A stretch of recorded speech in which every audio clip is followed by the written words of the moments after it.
Comunidad Solfil. Vive en Custón, San Juan, Chamula y en el Chiapas. Aquí. Merece un proceso de investigación en una entrevista y platica con sus habitantes para recuperar saberes comunitarios. Su trabajo se ha expuesto en Estados Unidos, Inglaterra, Alemania, España, Holanda, Islandia y Taiwán.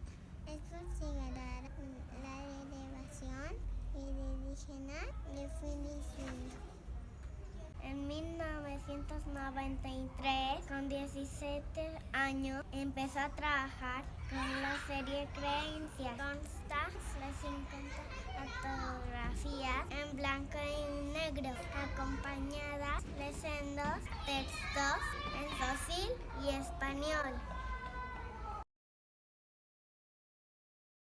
Hermanas son las semillas del Chile. Porque abrazar a un niño llora mucho.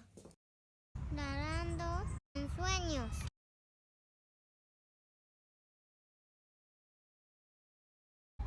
No comer las puntas del corazón, de pollo ni las alas.